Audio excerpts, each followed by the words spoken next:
لبيك اللهم لبيك لبيك لا شريك لك لبيك. Abu Yazid, some of you may not know, is a revert to Islam. He was a host on ABN's Jesus or Muhammad. He was a co-host of David Wood, and now, subhanallah, he is back as a Muslim. So what happened? You started to learn more about Christianity, if I recall correctly. When I came into Christianity, the people around were deeply Calvinistic, and I became deeply Calvinistic, and I began to question that aspect, because that really has to deal with the issue of salvation. What is salvation? How does one become saved? What's the difference between a saved person and a non-saved person? These type of questions, it attempts to answer these things. And so you have popular ideas in Christianity, certain forms of Christianity.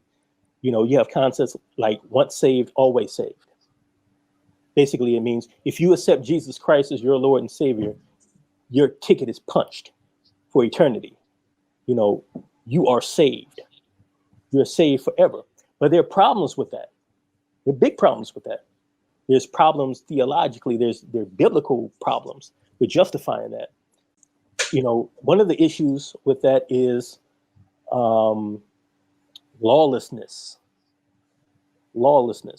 which is the idea of there's no law over me. There's nothing that binds me. I should obey God. I should obey the Bible, but that has nothing to do with my salvation. You believe in Jesus Christ. It doesn't matter what you do or what you don't do. You are saved, and you are saved forever. Is this according to a specific school of thought, or is this just like cultural Christianity? No, these are schools of thought. Okay. And it seems like this is quite a popular view, isn't it? Yeah, it is a very popular view. This is part of the appeal of Christianity, actually. And this played a role. This played a role in your issue. Yeah, because as I began to really learn and read books and read systematic theologies about these things and listen to different theologians, I don't want to hear just one opinion. I want to hear the opinions of the other schools of thought. Why would you have a Bible full of commandments? Not just the Old Testament, even the New Testament is full of imperatives and commands. But you're saying you're not duty bound or obligated to follow these commands. You have salvation no matter what.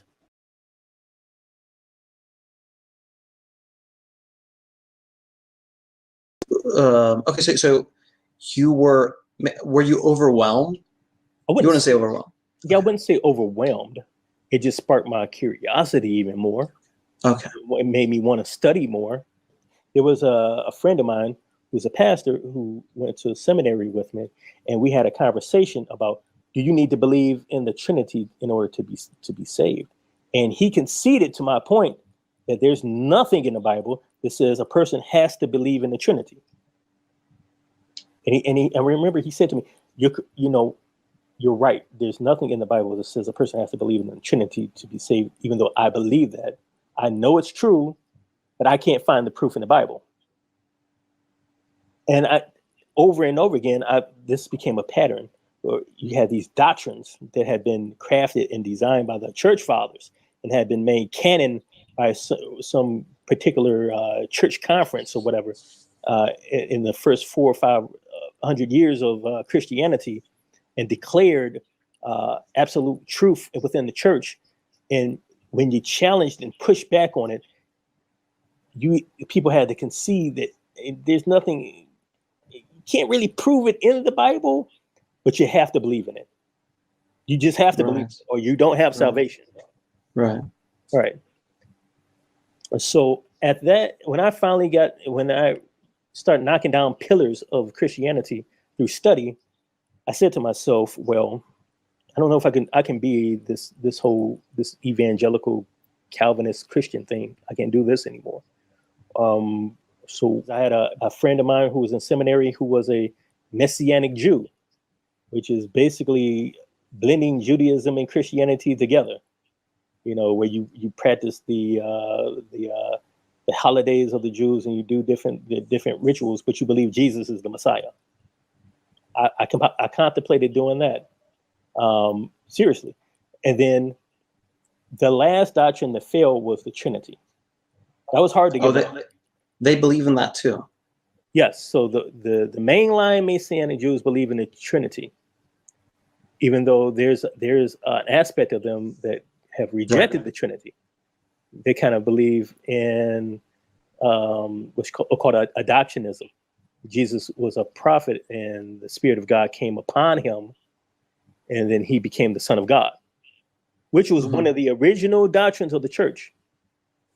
The problem is these fundamental doctrines of Christianity are not explicitly dealt with in detail in the Bible. Understood. Everything is being extracted implicitly.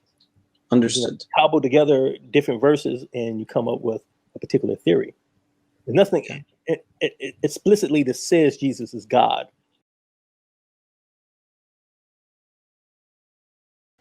So after I started questioning the Trinity, I even thought about converting to Judaism, you know, and I explored that. And I sat and watched a video of a rabbi, and the rabbi was talking about the Noahic laws, which they believe that if a person, whether they're even not a Jew, if the person believes in one God and they have some system of religious law, then they have a place in the life to come. They have salvation without being a Jew. So he said that when non-Jews come to him saying, I want to be a Jew, he tells them, don't bother. Just follow the Noahic laws. Don't eat pork, don't consume blood, believe in one God, and have a system of righteousness that you follow. So from that standpoint, from an Orthodox Jewish standpoint, Muslims have salvation. But guess who doesn't have salvation? Christians. Christians do not have salvation. And I've told this to Christians, and I had Christians look me dead in the eye and say, you're lying. I'm not lying. No. An Orthodox Jew cannot even go inside of a church. Right. They can't, because it's a place of idolatry.